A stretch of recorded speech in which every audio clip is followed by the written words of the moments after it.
네, 오늘 하나님의 말씀의 제목부터 말씀드리겠습니다. 다른 두 비유입니다. 다른 두 비유. 오늘 하나님의 말씀은 마태복음 25장 14절부터요. 그 30절까지 나오는 말씀은 여러분들이 집에 가서 자세하게 한번 읽어보시고요. 제가 14절, 15절만 이렇게 읽겠습니다. 천국은 마치 어떤 사람이 먼 나라로 여행하면서 자기의 종들을 불러 그들에게 자기 재산을 맡기는 것과 같으니라. 그가 각자의 능력에 따라 한 사람에게는 5달란트를, 또 한 사람에게는 2달란트를, 또 다른 한 사람에게는 1달란트를 주고 곧 여행을 떠났더라. 그 후 하면서 이렇게 나오죠. 그죠? 누가복음 19장 한번 보겠습니다. 누가복음 19장 11절부터 27절까지인데요. 이것도 제가 12절까지만 13절까지만 제가 읽겠습니다. 누가복음 19장 11절부터 13절까지요. 여러분들이 집에 가셔서 한 27절까지는 꼭 한번 읽어보시기를 바랍니다. 그들이 이 말씀을 듣고 있을 때 주께서 비유를 하나 더 들어 말씀하시더라. 이는 주께서 예루살렘에 가까이 계심으로 그 사람들은 하나님의 나라가 당장 나타난 줄로 생각하고 있었기 때문이라. 그러므로 주께서 말씀하시기를 어떤 기인이 왕국을 받아서 돌아오려고 먼 나라에 가게 되었더라. 그리하여 자기의 종 10명을 불러 그들에게 10문화를 주며 말하기를. 10명이니까 한 문화씩 준 것이죠. 동일하게 준 것이에요. 마태복음은 각자 다르죠. 그죠? 내가 올 때까지 장사라고 하시더니, 그 14절까지 보면 그의 백성 그를 미워하여 그의 뒤로 소식을 보내어 말하기를 우리는 이 사람이 우리를 통치하는 것을 원치 아니한다고 하더라. 그래서 그 귀인이 왕국을 받아서 돌아오는 것이죠. 그죠? 그래서 장사를 해서 얼마를 벌었는가 이렇게 알고자 하시는 것이죠. 분명히 마태복음의 25장 첫 시작은 천국은 이렇게 얘기하고 있어요. 근데 누가복음 19장은 하나님의 나라를 말씀하시고 있는데, 근데 이제 여기에서 누가복음 19장은요, 하나님의 나라가 당장 올 걸로 생각했던 것이죠. 당장.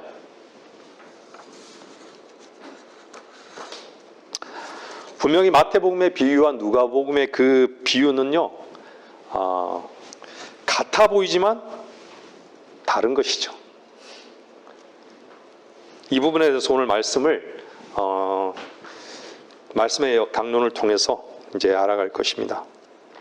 분명히 비슷한 것과 똑같은 것은요, 분명히 다릅니다. 마태복음과 누가복음의 이 차이점은요, 매우 큰 것입니다. 우리는 이미 천국과 하나님의 나라를 아는 성경 공부 시간에 이렇게 배워서 다들 아실 겁니다.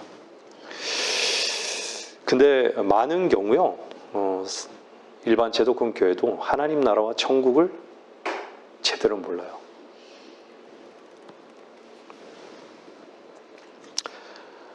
마태복음과 누가복음의 비유를요, 동일한 것으로 생각하는 그러한 오류를 범하면요, 교리적으로는 매우 큰 문제를 야기시킵니다.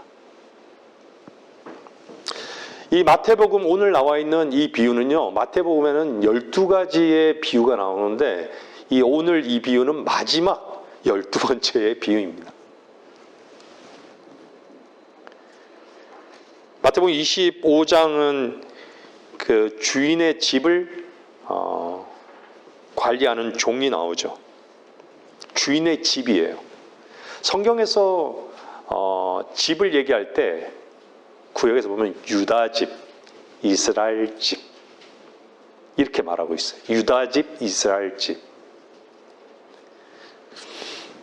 달란트 비유를 영적으로 얼마든지 적용을 할 수 있어요. 네? 그리스도인에게 적용할 수 있지만 분명한 것은 이 마태복음은 천국이라는 거예요. 물리적이고 실제적인 땅, 천국이라는 것을 여러분들이 먼저 알고 계셔야 합니다. 그러니까 누가복음은 주인의 집안을 어떻게 관리하는가. 마태복음은 달란트지만 누가복음은 뭐죠? 영어로는 파운드예요. 그게 뭐냐? 문화예요, 문화. 이방인과 연관이 있는 거죠. 그래서 종이 주인의 집안을 어떻게 관리하는가에 초점이 맞춰져 있어요. 누가복음은. 그래서 그 누가복음의 12장을 보면요, 찾지 않으셔도 됩니다. 신실하지 않고 악을 행하면 주인은 그를 믿지 않는 자들과 동일하게 취급하는 면이 이렇게 나오는 것이죠. 말씀을 배워 나가겠지만요, 마태복음은 천국, 즉 왕국을 다루고 있다는 것입니다. 처음 시작이 천국인 것이죠. 근데 누가복음은 19장 11절에 하나님 나라가 당장 나타난 줄로 생각하고 있었기 때문이라 해서 하나님 나라의 부분을 보여주고 있는 것이에요. 다른 것은 결코 같은 것이 아닙니다. 다른 비유란 얘기죠.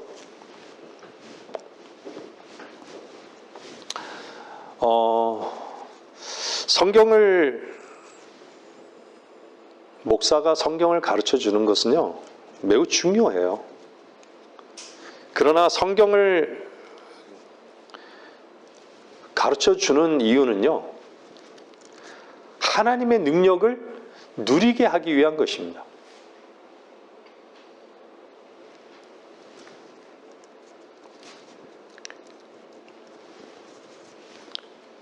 좀 더 영적으로 말씀드리면요, 생명의 말씀이 유출되지 않기 위함입니다.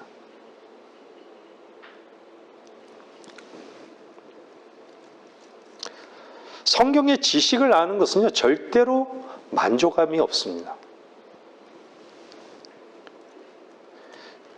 지식은요, 반드시 끝나요. 고린도전서 한번 13장 보세요. 고린도전서 13장 8절 말씀 보세요. 고린도전서 13장 8절.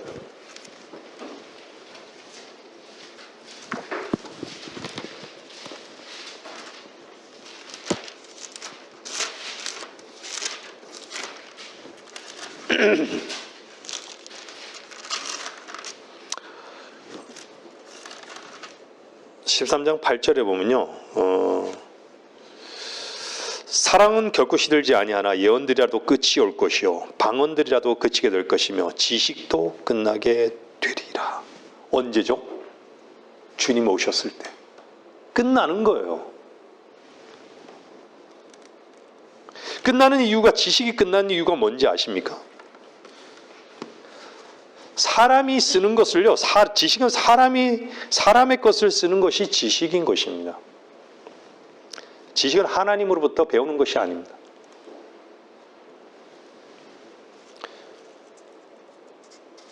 성경을 공부하는 것은 지식적인 것이에요. 두뇌를 쓴다는 얘기죠. 그래서 만족을 주지 못합니다.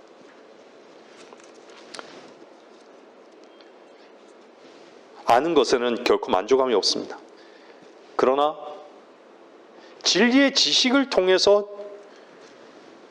주님의 능력을 경험해 보십시오. 그것이 그때 바로 만족이라는 것을 알게 됩니다. 만족하는 것이죠. 그래서 빌립보서 4장 같은 경우에는 뭐라고 말씀하시냐면은 내게 능력 주시는 그리스도를 통하여, 내게 능력 주시는 그리스도를 통하여 내가 모든 것을 할 수 있느니라. 하는 근거가 뭐예요? 우리가 우리의 행위에 할 수 있는 근거가 뭐예요? 그리스도를 통하는 거예요. 이 말은 주께서 주신 능력이 그리스도를 통해서 온다는 것입니다. 그리스도를 통해서 온다는 것은요, 사람의 머리로도, 사람의 육으로도, 사람으로부터의 그 어떤 것도 사용할 수 없는 것이죠. 그리스도로부터 오는 능력이라는 것은요, 반드시 십자가에 못 박고 난 후의 능력입니다.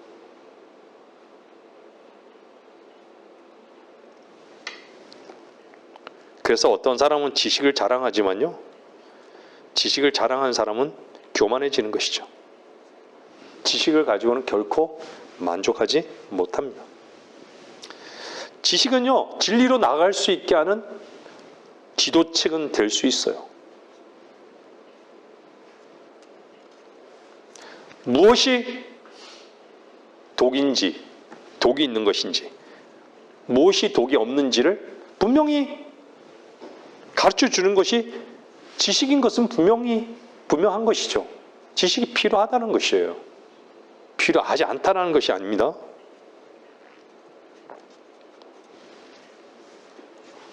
근데요, 그리스도인은 주님의 인도하심을 받는 자들이에요. 반드시 주님의 인도하심을 받아야 되는 것이에요. 여러분, 시편은 그가 나를 푸른 초장에 눕게 하시며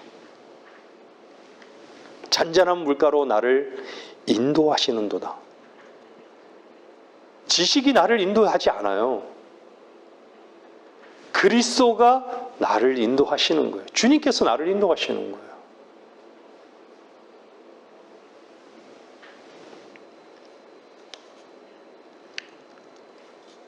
잔잔한 물가, 푸른 초장에 가서 양식을 먹는 것이죠.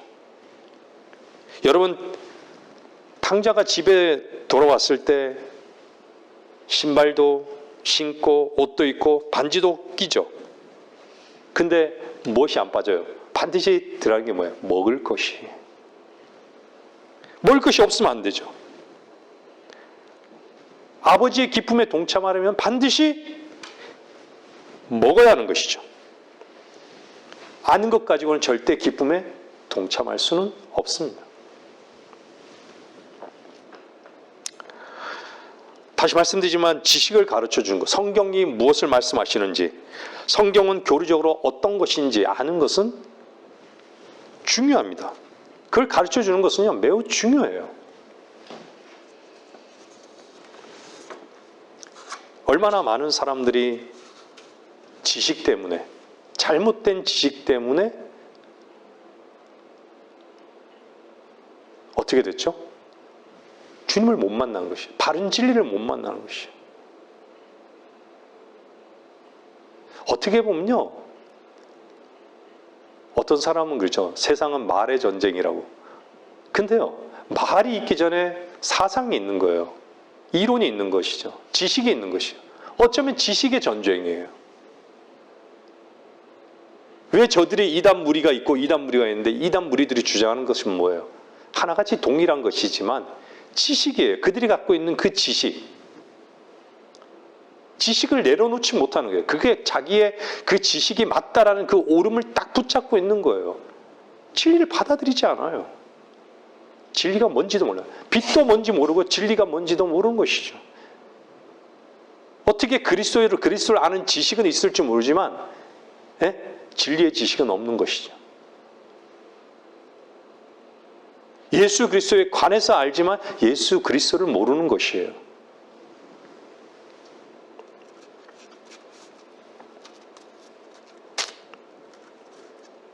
지식이란 것은요, 우리가 사용하는 것이고 우리에게서 얼마든지 가져올 수 있는 것입니다.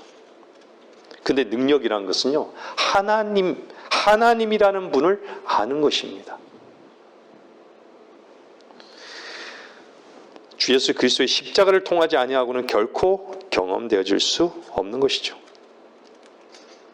그래서 그리스도는 십자가를 통과한 이후에 주어진 그분의 위치인데, 반드시 우리가 하나님의 능력을 알려면 우리 개인이 성경을 지식적으로만 아는 것이 아니라 성경에서 우리들에게 요구되는 우리의 이성까지도, 우리의 지식까지도, 우리로부터 오는 그 어떤 자랑까지도 십자가에 못 박아야 합니다. 그래야 거기서 하나님의 참다운 능력을 먹을 수 있다는 것을 우리는 아는 것이죠. 오늘 마태복음 25장으로 넘어가 보면요, 25장 15절에 그가 각자 자기의 능력에 따라 한 사람에게는 5달란트를, 또 한 사람에게는 2달란트를, 다른 사람에게는 1달란트를 주고 곧 여행을 떠났더라. 각자의 능력에 따라,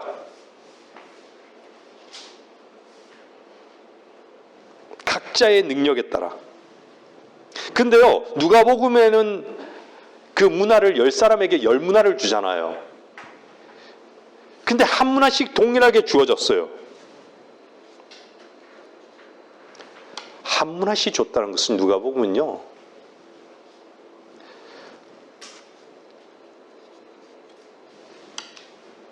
복음을 통해 한 생명, 동일한 한 생명을 얻은 거예요. 각자가 다. 그리스도의 생명을 얻었잖아요. 여러분 각자 거듭나신 분들은 한 생명 하나씩 다 얻고 있는 거예요. 그리스도의 생명을. 누구에게는 2생명 준 거 아니에요. 한 생명을 주신 거예요. 능력에 따라서 신실하게 보이니까 김수희 자매님에는 5문화들이 동일한 생명을 얻은 거예요.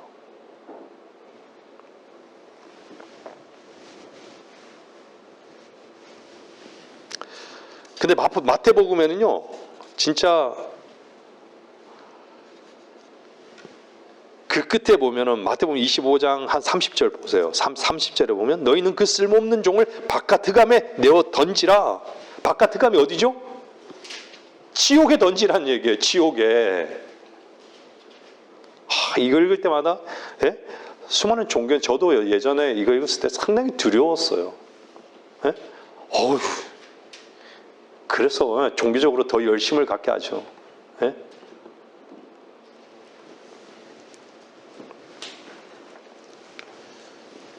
근데 누가복음에 나오는 이 종은요, 단지 유업을 잃어버리는 것이에요. 여러분들, 유업을 잃어버린다. 누가복음의 종은 유업을 잃어버리는 건데요, 있는 것은 뺏기는 것이죠. 여러분들이 주님의 보혈로 죄사함을 얻으셨죠. 거듭나셨지 않습니까? 그렇다면 여러분들은 첫 번째 부활에 참여한 것이에요. 성경에서요, 첫 번째 부활이라고 하면요, 여러분들 구약 성도를 부활했죠. 그죠? 또 우리가 그리스도인들이, 신약 성도들이 부활해요. 그리고 앞으로 대환란에 있을 환란 성도들이 부활하는 거예요. 이 첫 번째 부활에 참여한 자들이에요, 우리는요. 이 썩을 몸이 썩지 않을 몸을 입고 변화돼서 올라가는 그 소망을 우리는 주 안에서 기다리는 것이죠. 이 첫 번째 부활에 참여한 그것을 바울은 유업이라고 부르는 것이에요. 바울은요. 그래서 우리 그리스도인에게 닥치는 그 어떠한 고난, 그리스도를 통해 그리스도의 이름을 위해서 당하는 그 고난,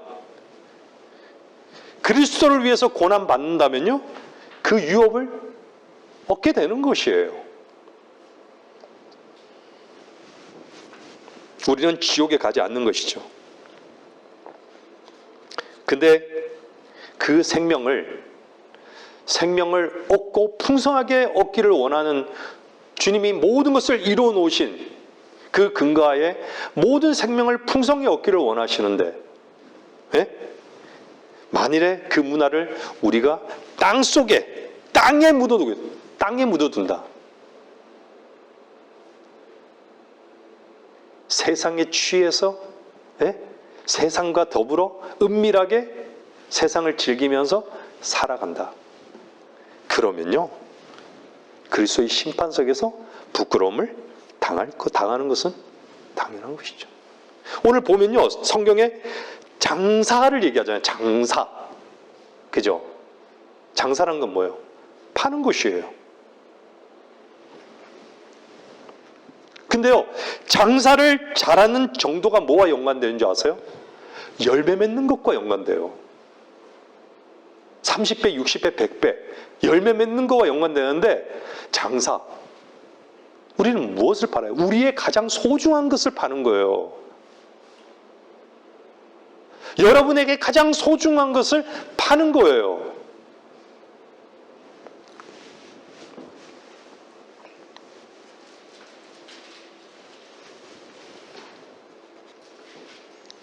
오늘 읽은 본문 밑에는요, 주를 두려워하는 부분들이 나와요. 여러분, 주를 두려워하는 것은요, 두려워함 자체는 잘못이 없어요. 여러분들 왜 주님을 두려워해야 되는 줄 아세요? 그분 앞에서는 정직한 영으로 정직하게 다가가라는 거예요.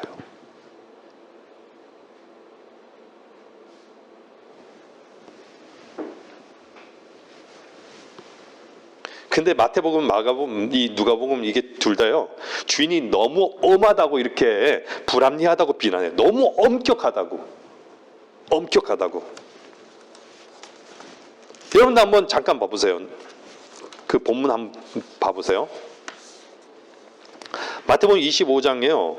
네? 24절에 보면 그 다음에 한 달란트 받은 사람이 나와서 말하기, 주여 주께서는 엄격한 분이시라.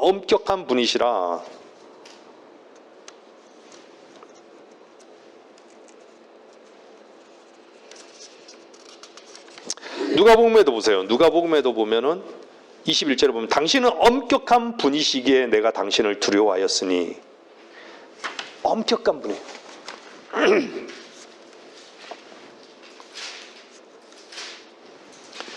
엄격하다.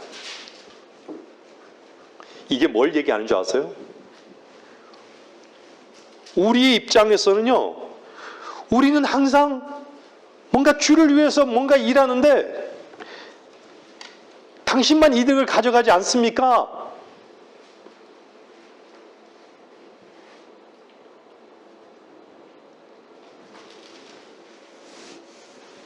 우리는 주를 위해서 뭔가를 하고 이것도 하고 저것도 하고 이것도 하고 저것도 하고, 근데 주님은 그게 네가 한 것이지 내가 한 거냐? 아무리 나를 부인하고 내가 한 것이 없을 때 나는 참으로 무익한 종인데 나한테는 이익이 없더라도 주님, 나는 무익한 종입니다. 그 위치에 있을 때 그 한 일 자체는요, 내가 한 것이 아니라는 것을 그리스도인은 아는 것이죠. 왜요? 그분의 은혜가, 그분이 이루신 그 말씀이 그것을 하게 한 거예요. 그분의 사랑이 하게 한 거예요.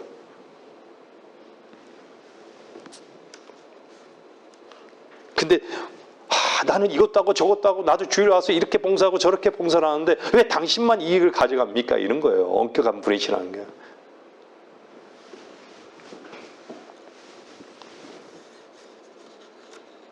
종들은요, 여기서 누가복음에 보면요, 종들은 이 종들의 그 주인이요, 자신의 말로 심판해요. 말로 심판하는 거예요. 여러분들, 우리가 로마서 10장에 보면 마음으로부터 나오는 그 말,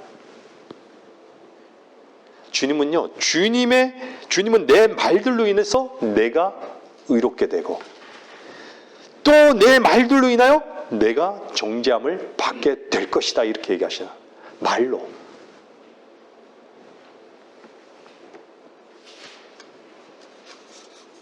한 로마서 10장 잠깐 보고 넘어갈까요? 로마서 10장 보세요. 로마서 10장에 뭐라 그러시냐면요, 그래요. 8절 보세요.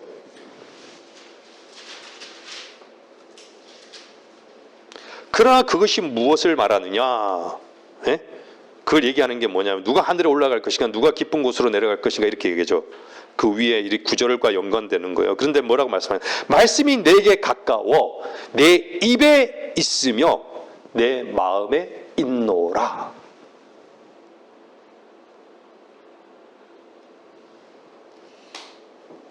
우리가 하늘로부터 하늘에 속했고 우리 땅에 속한 자가 아니기 때문에 하늘에 속해 하늘 그리스도를 하늘에서 끌어 내려와야 되는 거예요. 말씀이 내게 가까워 내 입에 있으며 내 마음에 있노라. 마음에 있는 그 내 말로 인해서 의롭게 되고 내 말로 인해서 정죄함을 받는 것이죠. 그리스도인은요, 주님께서 제가 설교 전에도 말씀드렸지만 주님은 우리를 징계할 수 있지만 정죄하지 않습니다.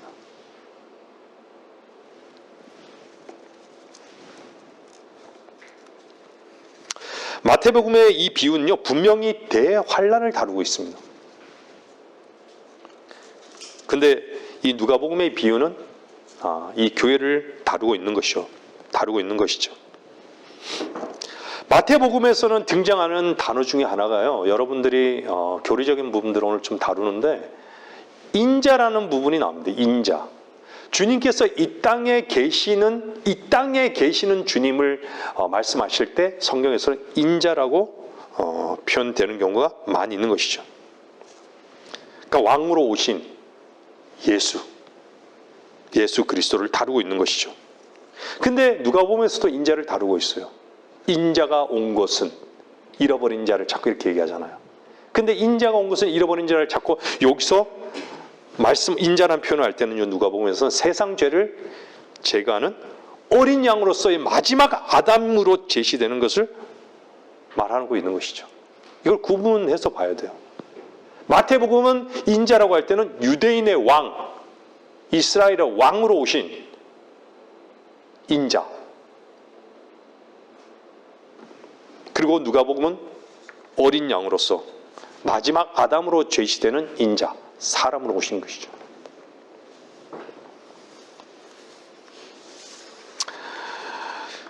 마태복음 25장 31절에 또 보면요, 인자가 그의 영광 중에 오고 또 그 모든 거룩한 천사들이 그와 함께 오면 그때가 그가 그의 영광의 보좌에 앉으리니.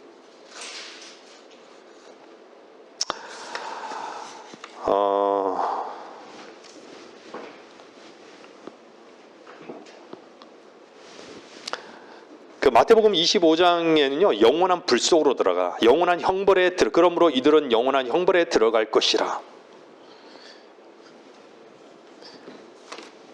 근데 그리스도인은요, 자신을 근거로 한 행위가 불타는 것을 말하고 있어요. 그리스도인은요. 마태복음은요, 영원한 불 속으로 들어가요. 실제적으로. 그리스도인은 뭔가 잘못했다고 해서, 죄를 지었다고 해서 지옥에 가는 것이 아니죠. 한번 구속을 얻었는데. 고린도전서 3장을 잠깐 보세요. 고린도전서 3장 12절 한번 보세요.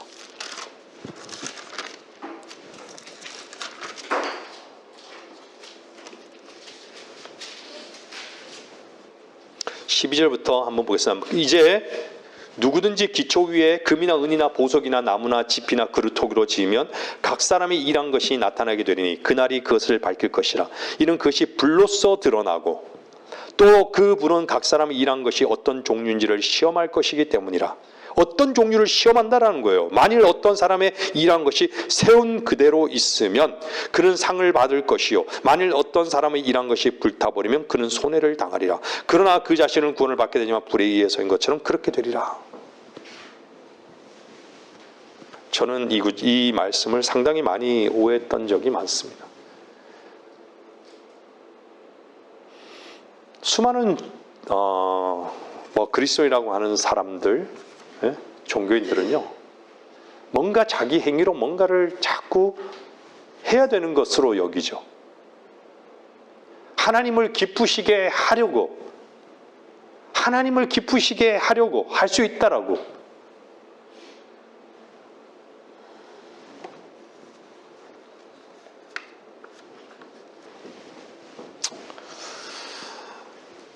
이런 부분에 대해서 우리가 바로 알아야 합니다.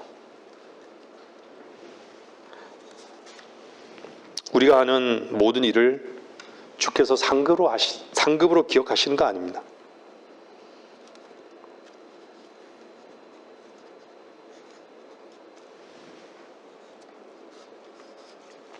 주께서 우리들을 기쁘게 받으시고 상 주시는 이상은요, 우리의 이름이 남을 만한 것이 아닙니다.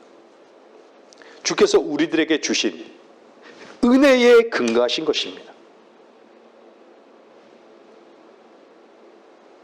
주께서 우리들에게 먼저 베푸신 사랑에 근거하신 것입니다. 보통은요, 생각할 때 나는 이런 일을 했다고, 나는 이렇게 했다고, 이렇게 일을 했다고, 이렇게 봉사했다고, 그 모든 것은 다 그리스도의 심판석에서 불탈 것입니다.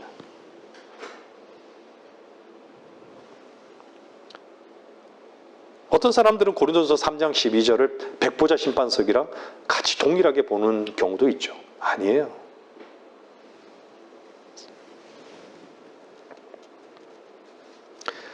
사람에게서 나온 것은요, 사람에게서 나오는 것도 양도 칠 수 있어요. 씨를 뿌릴 수도 있고 밭도 갈 수 있어요. 근데 하나님께서 상 주시는 사람은요, 나는 무익합니다. 여러분, 인정은 쉽지만요, 포기는 어렵습니다. 인정한다라고 해서요, 인정하는 것과 포기하는 것은 동일하지 않습니다.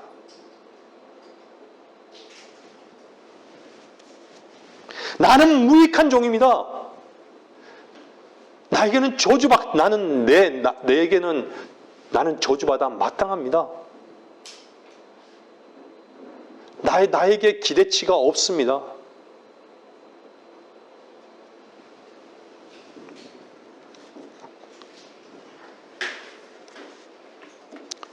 무익한 종이라고 고백한다면요, 나의 모든 것은 받은 것뿐이라는 것을 아는 것입니다. 나는 주님께 아무것도 드려진 것이 없는 것이죠. 쉽게 얘기하면 주님의 은혜와 주님의 능력과 주님의 선물이 그 일을 하게 하신 것을 아는 것이에요. 다시 말하면요, 하나님 앞에 자신을 계산하지 않는 것입니다. 내가 어떻게 했고, 내가.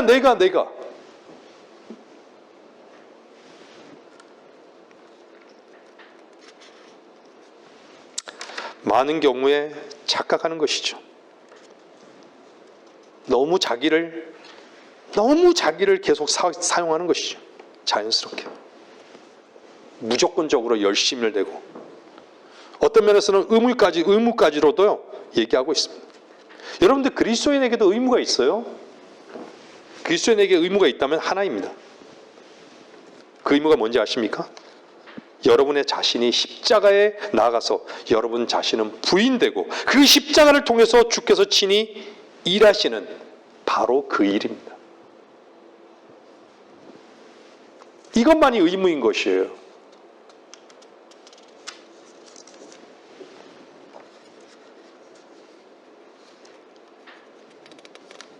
내가 그 말씀을 순종하고 내가 그 말씀을 복종하는 것이 아닙니다. 사람들이 다 착각한 것이죠. 내가 순종할 수 있다고. 아니에요. 주께서 다 이루었다고. 그분이 다 이루셨잖아요. 여러분이 할 것이 무엇입니까? 우리가 할 것은요, 그분이 다 이루신 것을 어떻게 보면 가져다 쓰는 것이죠. 이것이 순종입니다. 우리 근거로 그분의 말씀을 이루는 것이 아니에요. 매우 중요한 것이죠. 우리 자신이 무엇을 어떻게 하는 것이 아니라는 것입니다. 여러분들이 주님께서 다 이루신 것을 마음에 믿고 그것을 갖다 쓰는 것이에요. 여러분들이 마음에 믿고 마음으로 순종한 것을 언제 경험하셨어요? 구원 받을 때 경험하셨잖아요.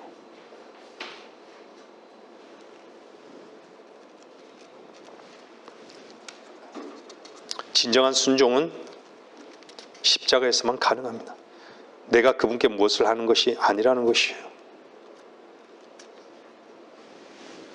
주님께서도요, 아버지께 순종하셨던 그것은요 항상 십자가였던 것입니다. 그래서 주님도 자신이 했다고 말씀하지 않잖아요.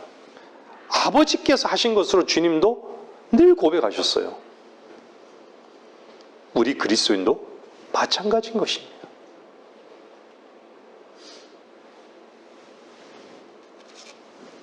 하나님 앞에 정직해야 합니다. 내가 한 것은 내가 한 것이에요.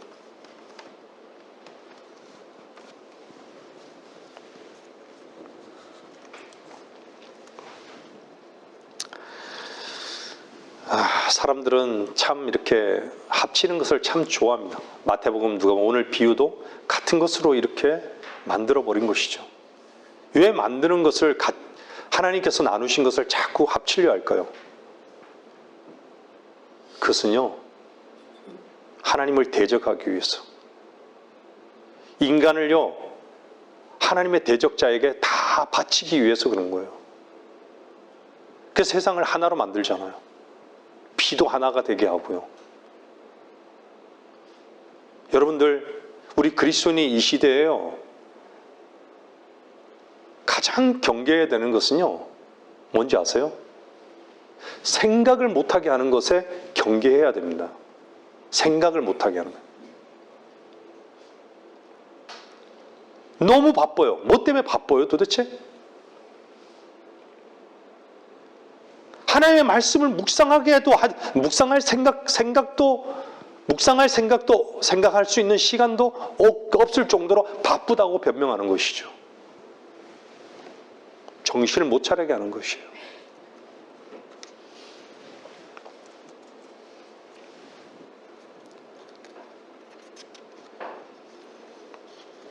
혼자 있는 시간에요. 네? 뭘 어떻게 해야 될지를 몰라요, 사실은요. 그냥 습관적이에요, 그냥.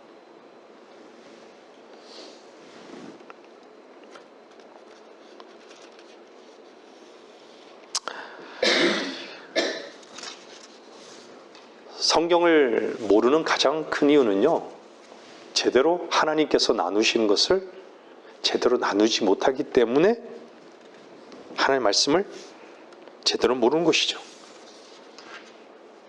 구분을 제대로 못하는 것이요.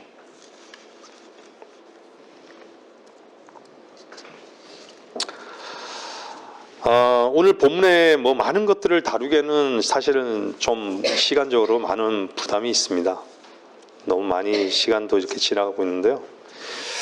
여러분들 마태복음 25장 가운데 여기 내 형제들 가운데 가장 작은 자나에게 한 것이 나에게 한 것이다 이렇게 말씀하죠.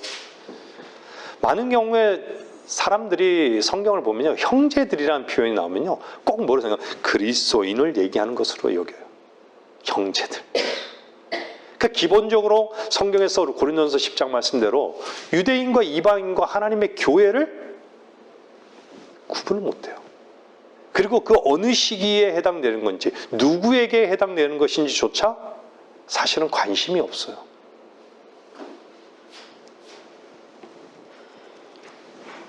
성경을 다 자기에게 해당된다라고 믿는 그 믿음, 대단한 믿음이에요.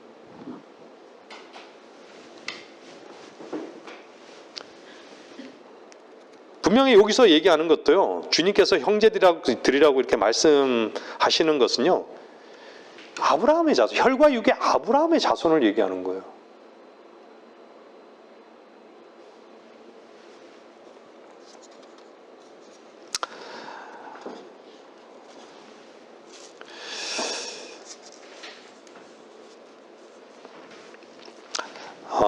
마태복음 25장 14절에 보면 천국은 마치 어떤 사람이 먼 나라로 여행하면서 이렇게 얘기하잖아요. 여기서 천국은 이스라엘의 왕국입니다. 물리적인 나라인 것이죠. 마태복음 13장에는요, 마태복음 25장에는 성경의 마태복음에서는 천국, 왕국 얘기하는데, 또 마태복음 13장에서 뭐냐면 천국의 신비들에 대해서 얘기하잖아요. 그죠? 천국의 신비들. 그래서 마태복음 13장에는요, 천국의 신비들이 너에게는 알도록 허락하였으나 그들에게는 허락되지 아니하였기 때문이라. 감추어졌다는 거예요. 천국의 신비가, 천국이 신비인데 감추어져 있다라는 것이에요. 그 감추어져 있다라는 게 무엇입니까?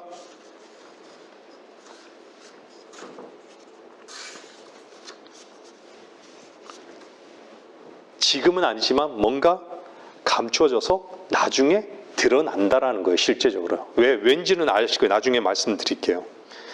그래서 에베소 3장 1절 말씀 한번 보세요. 에베소 3장 보면요. 에베소 3장 보세요.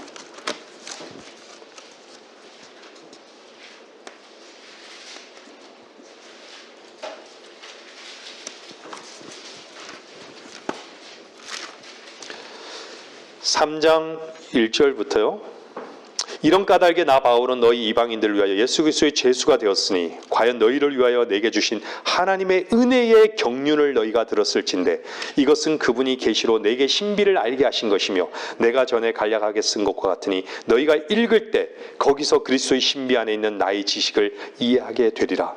그것이 성령으로 그의 거룩한 사도들과 선지자들에게 지금 계시된 것처럼 다른 시대들에서는 사람들의 아들들에게 알려지지 아니하였으니 이는 이방인들이 복음을 통하여 그리스도 안에서 공동 상속자가 되고 한 몸이 되며 그의 약속의 동참자가 된다는 것이니라.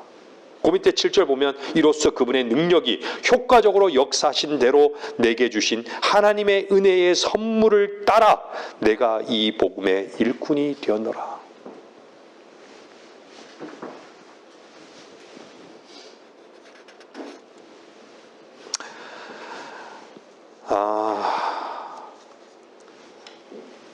우리는 그리스도인은요 자유한 자입니다.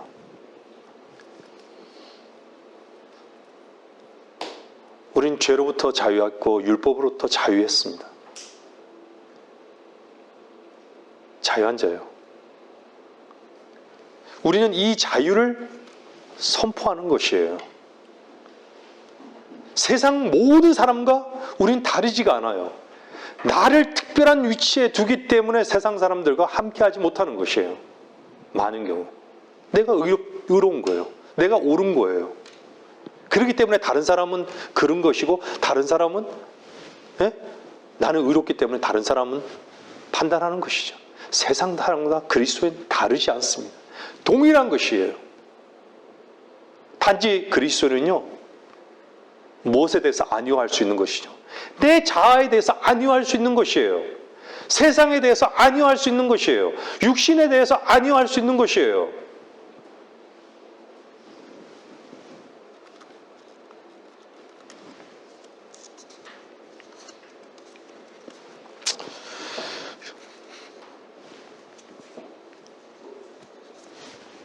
너희가 듣기는 들어도 깨닫지 못할 것이요 보기는 보아도 알지 못하리라. 신비의 형태를 말씀하고 있는 거예요. 깨닫지 못하고 보기는 보아도 알지 못하고. 주님께서 천국의 왕으로 이스라엘의 유대 나라에 오셨죠? 오셔가지고 뭐라고 선포하셔요? 천국이 가까이 왔다고. 근데 유대인들이 그 소리를 들었어요. 근데 어떻죠? 깨닫지 못해요. 보았죠? 알지 못해요. 천국의 메시아로 오셨잖아요. 근데 결국은 어땠습니까? 교회 시대로 넘어가죠. 교회 시대로 넘어가기 전에 분명히 그들은요 듣기는 들어도 깨닫지 못하고 보기는 보아도 알지 못했던 바로 그 왕을 그들은 십자가에 못 박아 죽여버린 것이죠. 주님을 거부하고 주님은 죽으셨고 그때부터 천국은 어떻게 된 거예요? 그들에게는 감추어진 것이에요. 유대인의 입장에서는 감추어진 것이죠. 그래서 마태복음이 참 어려운 책이에요. 마태복음과 동일한 선상에 있는 것은 야고보서나 히브리서예요.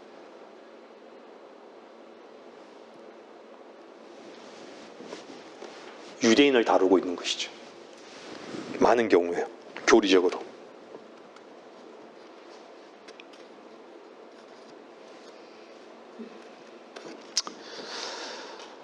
지금 이 시대에는요, 유대인이나 이방인들이나 거듭나지 아니하면 안 되는 것이죠. 그래서 요한복음에 뭐라 그래요? 예수께서 진실로 진실로, 한 번이 아니라 그것도 두 번이나 진실로 진실로 이렇게 얘기뿐만 아니라요, 어떻게 해요? 내가 너희에게 말하는 사람이 거듭나지 아니하면 하나님 나라를 볼 수 없느니라. 진실로 진실로 내가 너희에게 말하는 이 사람이 물과 성령으로 태어나지 아니하면 하나님 나라에 들어갈 수 없느니라.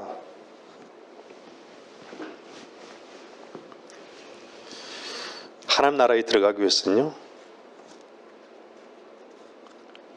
천국 왕국에 들어가기 위해서 영적인 왕국을, 하나님 나라, 영적인 왕국을 반드시 통과해야 하는 것이죠. 이 은혜의 시대에. 건너지 않으면 안 된단 말인 것이죠. 그래서 주님께서 교회 시대의 천국을요, 하나의 신비 형태로 보여주고 계신 것이죠.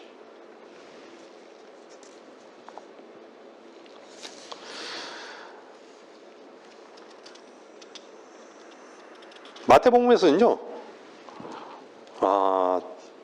바깥 흑암, 마태복음 24장에도 그런 부분 나오잖아요. 거기서 울며 이를 갈고 있으리라. 위선자들과 함께 그의 몫을 지우리니 거기서 울며 이를 갈고 있으리라. 예? 마태복음 8장에도 그런 부분이 나옵니다. 그 왕국의 자녀들은 바깥 흑암에 던져져서 거기에서 울며 이를 갈고 있을 것이라. 마태복음 8장에도 그래요. 왕국의 자녀들은 바깥 흑암에 던져져서 거기에서 울며 이를 갈고 있을 것이라.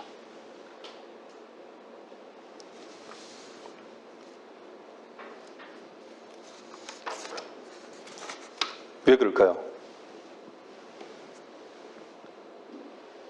은혜 시대에 받는 구원은요, 오직 믿음이에요. 그분이 이루신 것을, 주 예수 그리스도께서 이루신 것을 받아들였을 때, 그분을 영접했을 때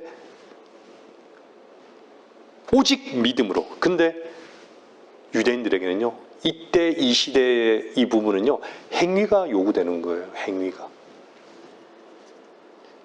행위가 바르지 않으면 어떻게 되는 거죠? 지옥에 가는 것이에요. 그래서 성경이 참 어렵게 사람들이 이런 모순을요, 모순 때문에 성경을 집어 던지는 것이에요. 하나님을 믿지 못하겠다, 집어 던지는 것이죠.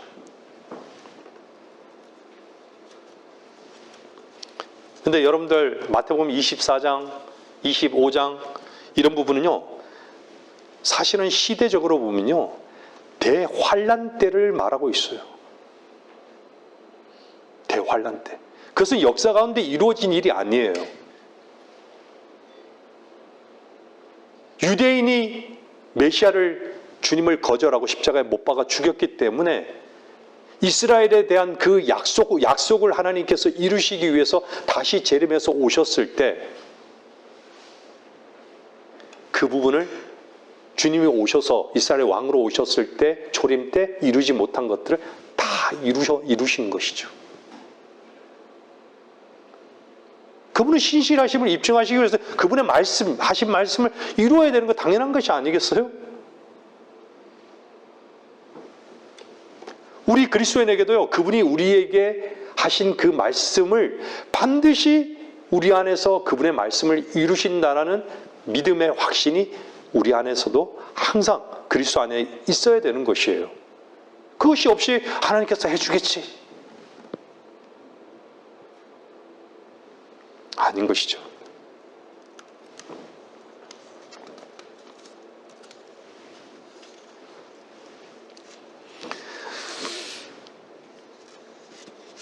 분명히 마태복음 24장, 25장 같은 경우에는 은혜 복음이 아닙니다.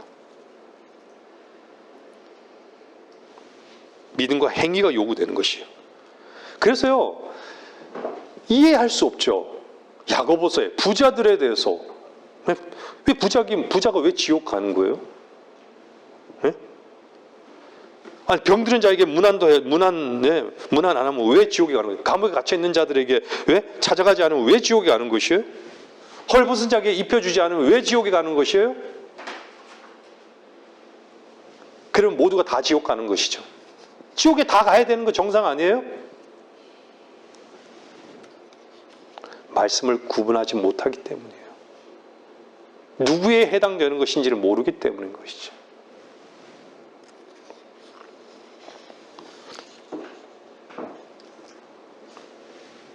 그냥 넘어가는 것이에요. 많은 경우에 성경을요 읽으면요 누구에게, 그때가 언젠지, 누구에게 해당되는지, 시제가 언젠지 관심이 없어요.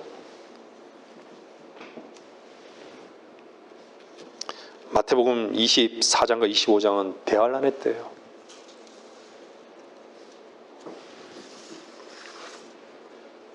(25절도) 보면요 우리가 잘 아는 25장 가서 한번 잘 보세요. 민족들에 대한 심판이 나오잖아요. 양과 염소의 심판. 뭐 처음 들어보시는 분도 계시겠지만 한번 보세요. 네? 마태복음 25장을 보세요. 개인적으로 유대인들을 돕는 거예요. 마태복음 24장에서 어떤 일이 일어나죠? 전무후무한 대환란이 일어나는 거예요.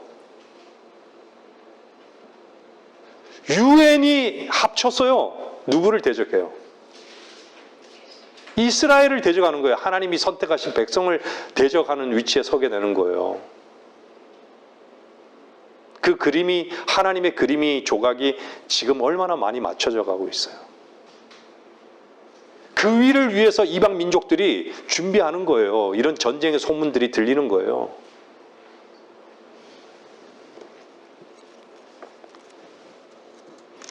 그래서 개인적으로 유대인들을 도운 자들을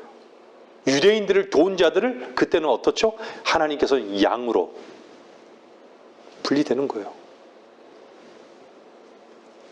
그래서 양과 염소에 대한 심판이 있는 것이죠.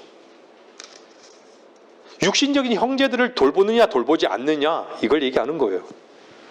이걸 구분해서 심판하는 거예요.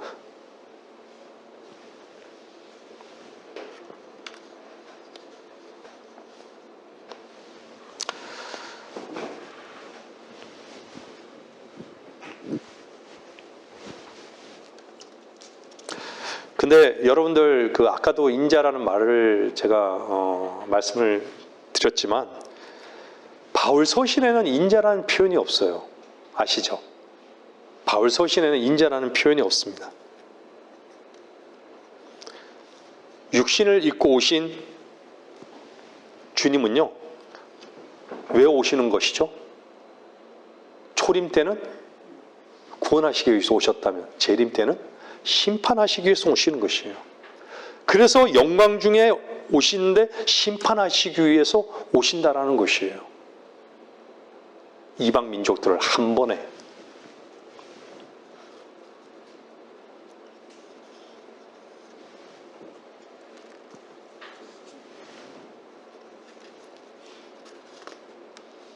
근데 지금 이 시대에는 그리스도인이라고 불리는 자들이 있잖아요.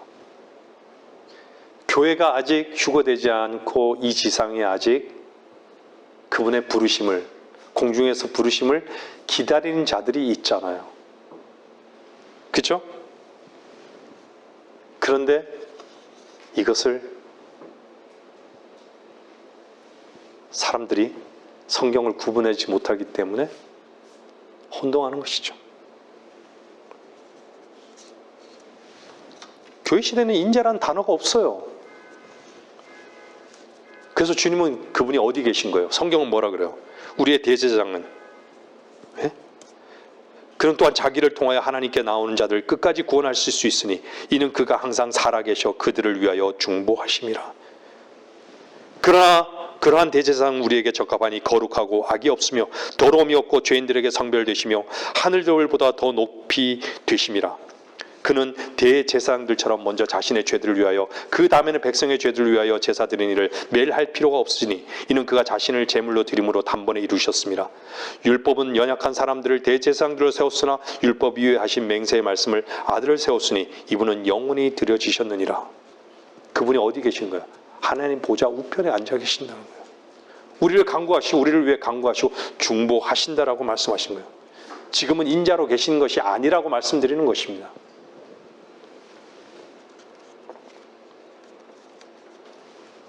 분명히 인자라는 것은요, 다윗의 아들과 연관되어 있는 것이에요.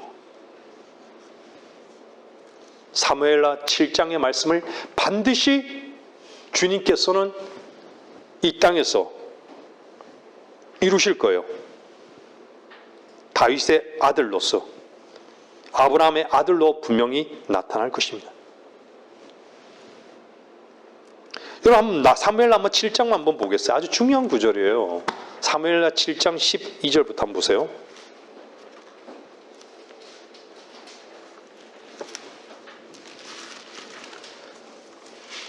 하나님께서 말씀하셨던 것은 역사 가운데 이루어지기도 하지만요, 그 일이 두 번 다시 이루어지기도 해요. 미래에. 왜냐하면 그 일이 이루어진 적이 없으니까. 사무엘 7장 12절부터 보면 내 날들이 차서 내가 내 조상들과 함께 잠들 때 내가 내 몸에서 나올 곧 내 뒤에 올 내 씨로 세우고 내가 그의 왕국을 견고하게 하리라. 그가 내 이름을 위하여 한 집을 지을 것이요 나는 그의 왕국의 보좌를 영원히 견고하게 하리라. 나는 그의 아버지가 되고 그는 나의 아들이 되리니 만일 그가 죄악을 범하면 내가 사람들의 막대기로 사람의 자식의 채찍으로 그를 징책하리라. 그러나 내가 내 앞에서 제거한 사울로부터 내 자비를 빼앗은 것 같이 그것이 그에게서 떠나지는 아니하리니 내 집과 내 왕국이 내 앞에서 영원히 세워지리라. 내 보좌가 영원히 세워지리라 하시더라. 다윗의 보좌가 이 땅에서 세워지는 것이에요. 다윗의 언약인 것이죠. 누구에게 약속한 것이죠? 이스라엘에게 향해서 약속한 언약인 것이죠. 그래서 성경에서는요, 이스라엘, 유대인을 위해서, 이스라엘 백성을 위해서 맺은 언약은 뭐죠? 그 히브리서 8장에 나오잖아요. 커버넌트로. 테스트먼트가 아니라 커버넌트로. 우리 그리스도인에게는 테스트먼트로 약속하셨고 유대인에게는 커버넌트로 약속하신 거예요.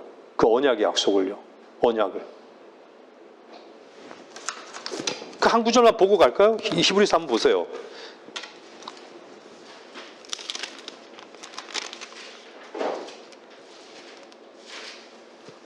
이스라엘 히브리서 8장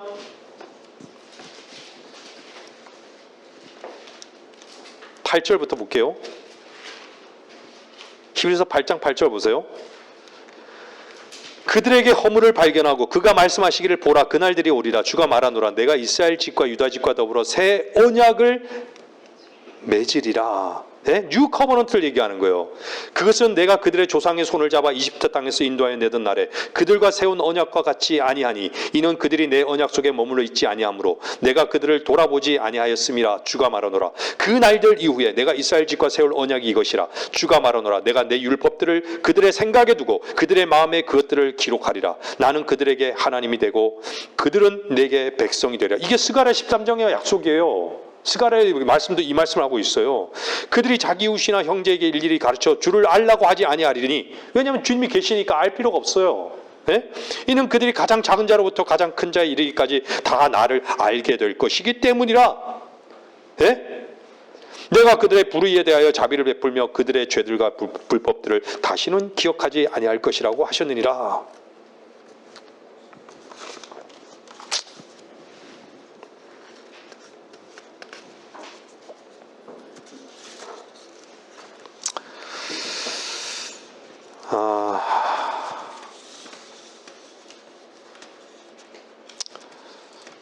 이스라엘을 향한 약속은 반드시 성취됩니다.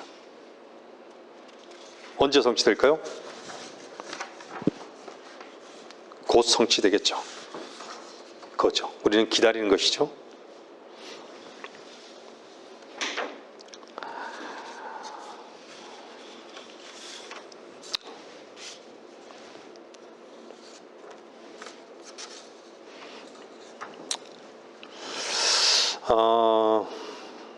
교회 시대는요, 마태복음의 25장을 결코 적용할 수 없습니다. 아까 전에 마태복음 25장에 뭐라 그랬어요?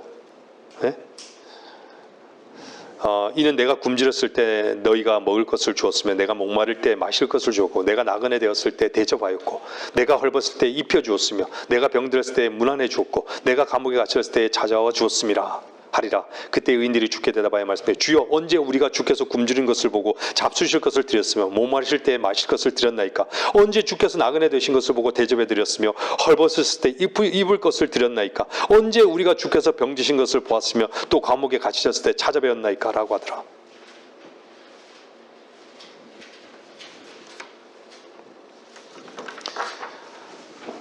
마태복음은요 분명히 야곱의 고난의 때 대환란을 다루고 있습니다. 근데 교회 시대는요, 네? 교회 시대는 그리스도의 심판석, 아까 말씀드렸던 그리스도의 심판석에 그리스도의 심판석인 거예요. 그리스도의 심판석. 하나님의 심판석에 그리스도의 심판. 우리 로마서 14장 10절 한번 보고요. 말씀을 정리해 나가겠습니다. 로마서 14장 10절요. 로마서 14장 10절 보세요.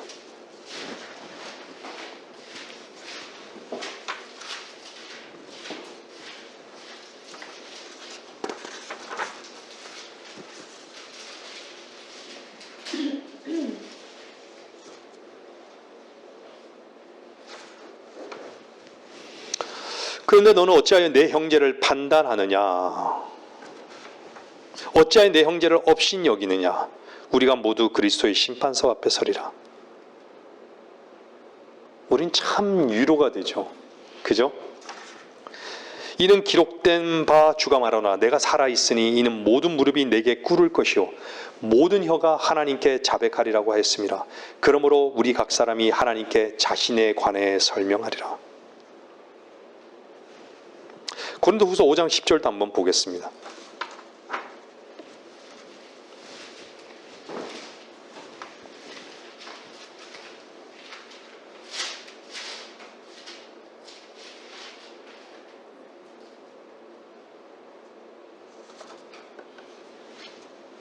이는 우리 모두가 반드시 그리스도의 심판석 앞에 나아가서 반드시 그런 거예요. 반드시. 예? 선이든 악이든 각자 자기가 행한 것에 따라 자기 몸으로 행한 것들을 받을 것이기 때문이라.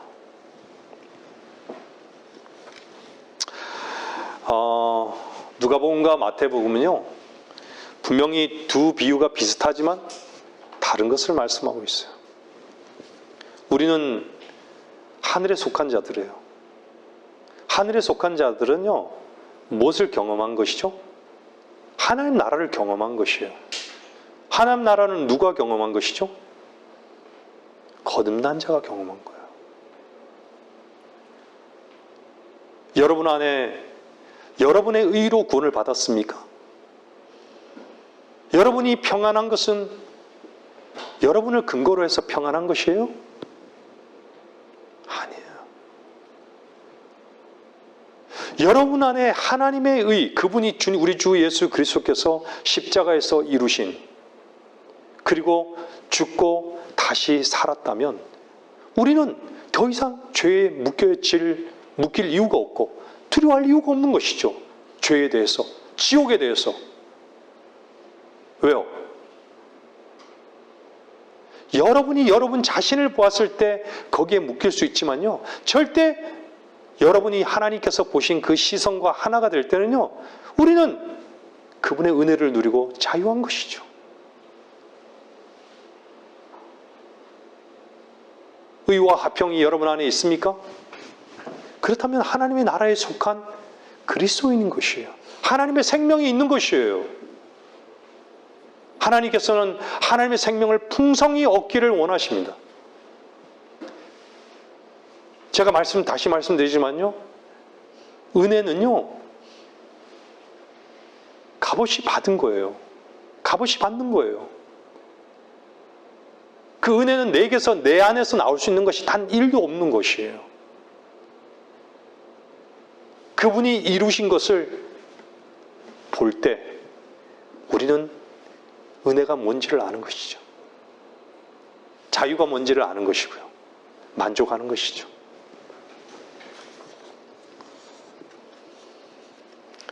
하나님의 말씀을 공부하고 관심을 갖는 것은요. 그리스도인으로서 마땅합니다. 그분의 경륜을 바로 알 때 그분 안에서 더욱더 그분을 소망 가운데 기다리는 것입니다. 설교를 마치겠습니다.